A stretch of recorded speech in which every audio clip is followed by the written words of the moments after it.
Et salut à tous, c'est Furieux. On se retrouve pour une nouvelle vidéo sur Rise of Kingdom où on va ensemble faire tout simplement le nouvel event qui est arrivé, à savoir la balade de Yann.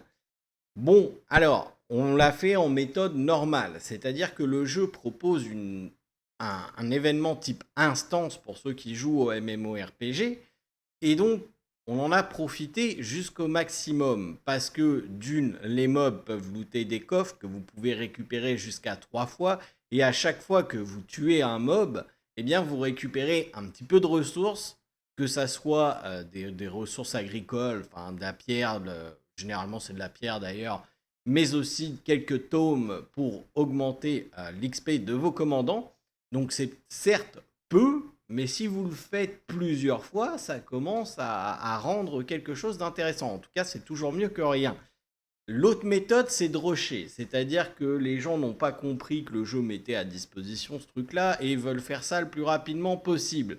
C'est-à-dire qu'ils rushent d'un bout à l'autre, ils vont avec la cavalerie, ils rushent jusque, eh bien, tout simplement au premier boss, ils activent le point pour revenir à l'endroit où il y a le premier boss. Ils meurent, ils reviennent à l'endroit où il y a le premier boss, ils font le premier boss, ils laissent tous les mobs de côté, vu que les mobs sont repartis à leur place. Ils font de même pour le deuxième boss, et le troisième boss, malheureusement pour eux, ils ne peuvent pas le faire, parce que les mobs pop jusqu'à temps que le boss pop lui également. Mais voilà, donc moi je trouve ça ridicule comme méthode, je vais vous le dire très clairement. Le jeu nous met quelque chose d'intéressant, tout simplement, à faire. Faites-le d'un bout à l'autre. Enfin, je veux dire, c'est pas non plus comme si ça prenait 30 minutes de le faire, hein. C'est extrêmement rapide. Alors, bien entendu, les récompenses sont toujours très intéressantes, comme vous pouvez le voir sur le dessous. Il y a beaucoup de ressources de forge à récupérer, et ça, c'est super intéressant. Donc, sans plus attendre, eh bien, je vous laisse avec notre run que nous avons faite. Et puis, bah voilà, avec un petit peu de musique, comme d'habitude.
Deuxième boss.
Et voilà, finito capito, muchacho. Vous voyez, c'était pas très très dur, hein. Il y a quand même beaucoup de choses à récupérer. Donc là, j'ai récupéré le coffre parce que je me doutais que lui ne l'avait pas eu. Moi, je l'avais déjà eu. Donc vous pouvez récupérer les récompenses qu'une fois, hein, malheureusement. Mais vous voyez quand même 10 coffres de matériaux bleus sur le dernier boss. Plus il y a, je crois, 7 coffres ou 6 coffres sur le deuxième. Plus aussi des coffres sur le premier. Plus les coffres que vous récupérez. C'est vraiment quand même relativement payant. Et vous avez peut-être remarqué dans la vidéo, eh bien tout simplement, il y a des fois où je tuais des mobs et je récupérais quelques trucs. Dans les coffres qu'on peut récupérer aussi en tuant les mobs, vous avez des boosts et des ressources. Bon, c'est pas énorme, hein. Encore une fois, c'est la difficulté normale aussi. Mais ça reste que c'est des petites ressources à prendre. Et alors, surtout pour un free-to-play, je pense que ça peut être intéressant de le faire plutôt que de rush comme un débile les 3 boss sans tuer les mobs. Surtout que vous l'avez vu, ça ne nous a pas pris excessivement de temps non plus. Voilà, sur ce, je vous souhaite à tous de passer une excellente journée, soirée, nuit, peu importe quand vous regarderez cette vidéo. Et je vous dis à très bientôt pour de nouvelles aventures sur Rise of Kingdom. Sur ce, ciao tout le monde.